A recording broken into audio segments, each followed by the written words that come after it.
What's up, everybody? Thank you so much for tuning back into Scorpio TV.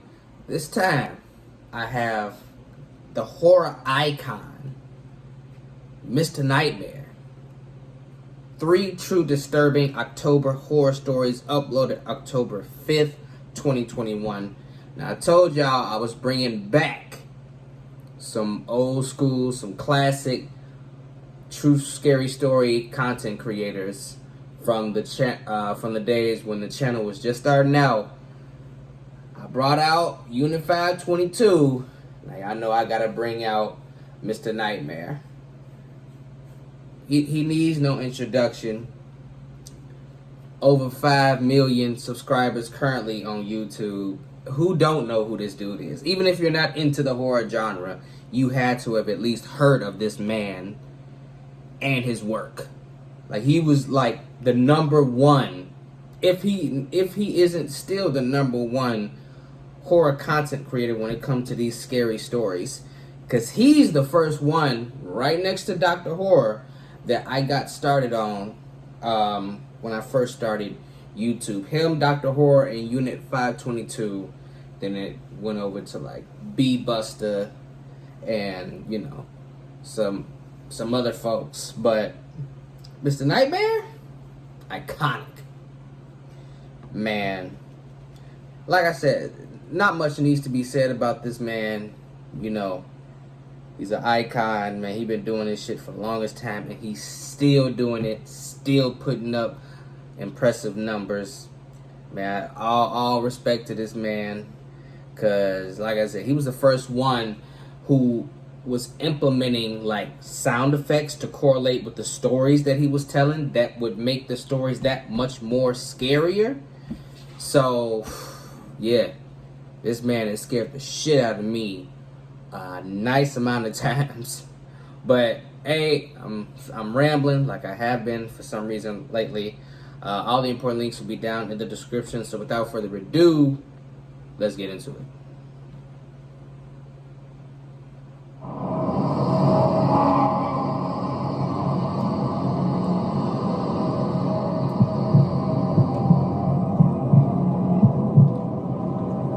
Late October, my girlfriend Stacy and I took a road trip to Stowe, Vermont. We rented a cabin on the website Glamming Hub, only about a 20-minute ride from the village. It was on a nice hilltop with a view of the fall foliage, which was just the reason why we took this trip. We had the rental from Thursday night to Sunday. The cabin had a code lock system. The owner sent me the combination before we arrived, and it worked seamlessly. Stepping in, we looked around the place, and it was nice and cozy. Literally everything was made of wood, and it had this very old-fashioned country feel. It even had this distinct smell that just reminded us of, well, I guess a country log cabin. There was a bathroom, a small kitchen, 3 bedrooms, and a living room. It was plenty of space for the 2 of us. There were 2 TVs, one in the master bedroom and one in the living room. There was this other door that was locked, though, which we presumed led to the 3rd bedroom that was listed on the ad. Though we didn't know why it would be locked, it wasn't a big deal at all, and we presumed the owner had some personal stuff in there. Plus, he knew it would only be us 2. We put most of our luggage in the 2nd bedroom so that we could leave the master bedroom nice and neat. Since we arrived pretty late on Thursday, we went straight out to dinner in town. Then we walked around the village for a little bit before returning to the cabin. By then it was late, so we called it a night after a movie. The next day was a cloudy, chilly one. We went out to hike along some dirt trails in the woods near the cabin, which was very peaceful. Upon returning to the cabin, I showered and changed out of my hiking attire and into more appropriate attire for hitting a nice restaurant. When I got out from the shower, Stacy told me she heard something in the bedroom with a locked door. She said it sounded like a radio or recording. I went up to the door and put my ear up on it to try and listen, but it was silent on the other side. I knocked on the door to the dismay of Stacy.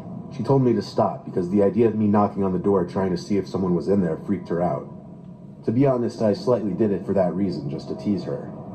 While Stacy was in the shower, I was sitting in the living room watching whatever I could find on the TV. That's when I thought, just barely, I heard the slightest sound from inside that room. I muted the TV and went to put my ear over the door again. I did hear this slight speaking noise, like it could be from a radio.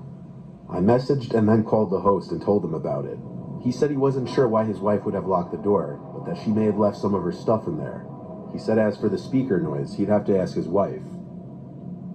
Stacy and I went out for lunch after her shower.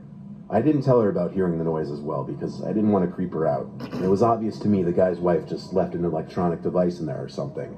We went to this restaurant on Main Street in town called Harrison's. After that, we just took a drive around the area, then stopped at a park and relaxed for a bit. That's when the host called me and said that his wife told him she didn't lock anything in there, so he's not sure why that is or what we could be hearing. He offered to come by and unlock the door and check it out, to which I said sure. So with that, we headed back to the house. It was about a 20-minute drive back. When we got back, Stacy let herself in and collapsed on the couch, tired from, I guess, eating and walking around. I listened into the room again, and I still heard the same sounds from before. I said, "Hang on, I'll be right back," to Stacy as I walked outside. I didn't know why I didn't think of doing this sooner.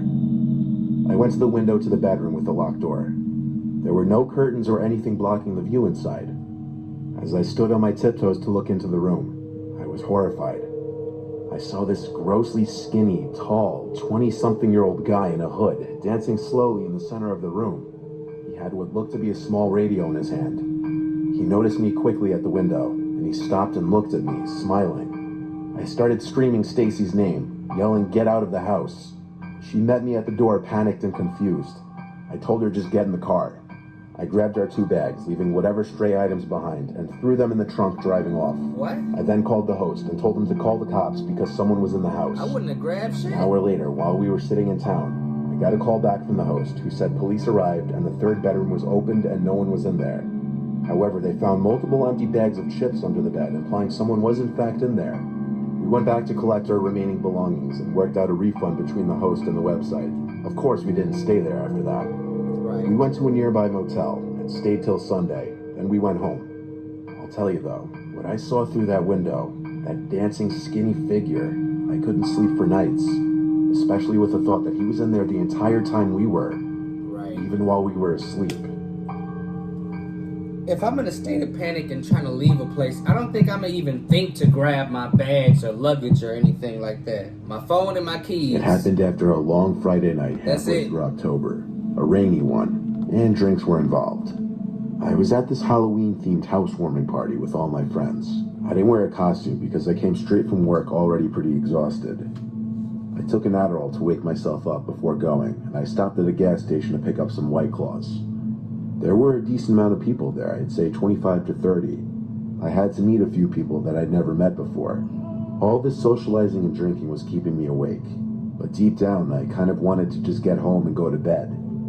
Working in a hospital means I get crazy hours and my sleep schedule's all over the place. I eventually saw a good opportunity to do an Irish goodbye through the backyard. I didn't even really have it in me to say goodbye to 20 people. Right. I really shouldn't have driven home with alcohol in my system, and I don't recommend anybody ever do that.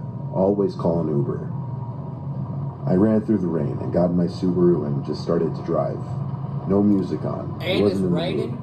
I just wanted peace and quiet. On top of you to being listen drunk? to the rain hitting the windshield. Oh my God. Then, driving down some quiet residential road, I spotted a girl walking in the rain.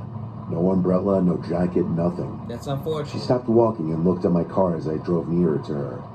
I definitely let out a sigh as I contemplated whether I should just keep going or not. Yes. My more compassionate side told me to pull over. Fuck. I rolled down my window and asked if she needed a ride. Without answering, she got in the back seat of my car. What? I asked her where she was going. No. She said just down to the end of this road, so that's where I took her. What?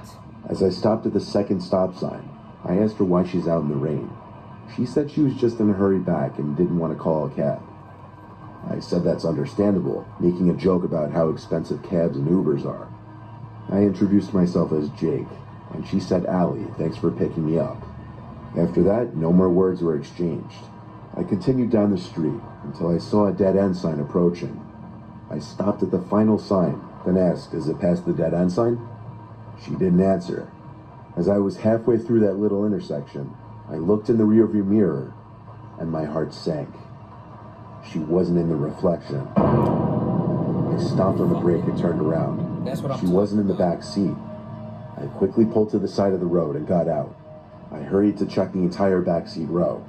She wasn't there. A ghost. Not on the seat, not on the floor. Fuck. I looked down the empty road, lit up only by the occasional street light. There was no one in sight. but there was no possible way she even got out from the car. That sign I don't had not help. once heard the door either opening or closing, and there's no possible way she just snuck out from the car unheard. I was starting to question my sanity. I started feeling around the seat and floor where she sat. It was completely dry. It would have had to have been somewhat wet from her after being in the rain. Right. I stood there in the rain, dumbfounded, confused, and scared. This sign is not I helping. looked around me again, and then I realized to the right of the car, right next to where I pulled over, was a fence. And beyond that fence was a cemetery. And her response to my question moments before dawned on me when I asked her, "Where are you going?" And she said, "Down to the end of this road." I looked at the cemetery, which was at the end of the road. Then I got back in my car and did a 3-point turn and hurried home. I don't think I was anywhere near drunk enough to be hallucinating shit. I thought he was finna scare the shit out of me. Last October, my friends and I went to a haunted corn maze in Oak Hill, Ohio. It was supposed to be the best corn maze in our area. I want to leave the name out just out of respect for the family that runs it. I was with my friends Joe, Carl, and Cody. We always do haunted house type stuff every October. Carl. On the line to get into the attraction, we overheard some kids saying how last year the maze had to shut down for a night because some kid was actually hurt by one of the workers. We joined in on the conversation, and apparently someone dressed in one of the costumes actually pushed one of the customers, and they had to close for the night. Never trust a I dude guess that named added a Carl. little bit to the nerves. Never Like, trust that a made dude me named feel Carl. like the costume actors would actually Aqua go Teen above Hunger and beyond Force just the reference, typical boy. jump scares. Once we got in, it felt like a normal corn maze. It started slow. Then, the occasional actors would jump out from behind a corner or out of the crops. There were multiple speakers tucked away in the background, blasting spooky sound effects to add to the ambiance. And it overall was just littered with Halloween decorations and props everywhere. We came to this little split. There were 2 directions we could go, left and right, and there was a sign in the middle with 2 arrows. Left side said, "This way to safety," and the right side said, "Danger, keep out." So 2 and 2, we decided to split up. Of course. Cody and I went to the left, the safety side. As we walked, we expected it to be the opposite of safety, that this side would probably be the scarier side or have more jump scares. Right. Well, turns out that was right. Kind of. We turned this corner, and there was this guy in a costume just standing there holding a pumpkin. The costume was very bizarre. It was an all-black outfit with this weird blank mask over his face. It was a complete pullover mask, but it only had 2 eye holes. No mouth hole, not even holes for the nose. He didn't jump out or make any screaming noises. He just walked up to us holding up the pumpkin, motioning for us to take it. We kind of just laughed, thinking it was part of the gimmick. Then, in a deep, raspy voice, almost like how Batman speaks in the Dark Knight movies, like he were masking his voice, he said, "Take it, please." We looked at him continuing to laugh while moving forward, and he started to follow us, repeating himself over and over, saying, "Take it." Eventually, it seemed like it was getting a little stale, though, like the joke was over and he should have stopped and went back to his spot. But he kept following us for over a minute. He's not joking. He kept saying, though. "Take it, take it," his tone getting angrier sounding. Then he said, "Take it or I'll kill you." Now, I didn't take that seriously, obviously, given that we were in a corn maze. Oh my. But I did find it to be a little aggressive of a line. I took the pumpkin from him, and he seemed to stop following us. We continued walking until we bumped into Joe and Carl again at the point where the 2 separate paths merged, and they both laughed, asking why I was holding a pumpkin. I explained. Everyone agreed I should just take the pumpkin home with me at this point. Anyway, continuing on through the corn maze, it was a pretty traditional standard attraction after that. Negative. At one point, though, one of the actors actually broke character and came up to me and said, "I can't steal the pumpkin." I told him one of the workers gave it to me, and he asked which one. I said the guy in the black with the white blank mask. He seemed confused and asked where the worker was. He don't know who that is. I told him on the left side of the fork in the path. He then walked in that direction, not saying anything. We all thought it was really weird and took us out of the immersion a little bit.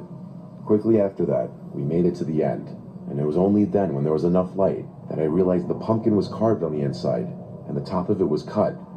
I grabbed it by the stem and pulled off the top, expecting something to be in there. And oh, there was. On the bottom of the inside of the pumpkin. At first I didn't know what they were. To be honest, I thought they were some kind of food, until I picked one up. I realized it was a severed human finger, a very real one. And there were probably 9 more in there. Oh my On the god. side of the pumpkin was a pair of eyes drawn in black Sharpie. and under them said, "Always watching," with a smiley face next to it. My friends and I screamed and freaked out, and we ran to the nearest worker. She didn't know what to do either, as she was just as young as us. She called for one of her superiors, and he called the police.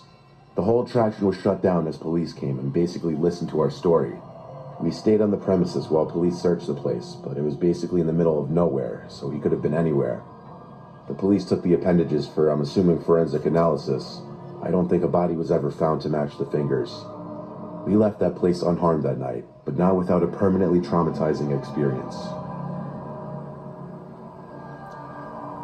Fingers? What the fuck? Man, look.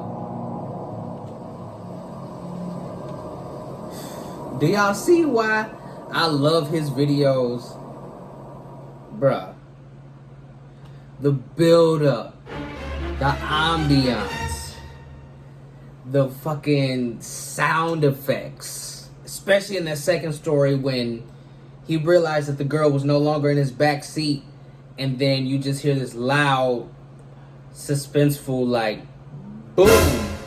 And you hear this effect and the dead end sign, which did not fucking help. You're next to a graveyard. You just had a ghost in your backseat, and it's on a dead end street. Bro, none of this shit is looking good. It's not good, bro. I find it so hard to believe that there are actually some people who don't know who Mr. Nightmare is. Because like I said, bro, he's a staple.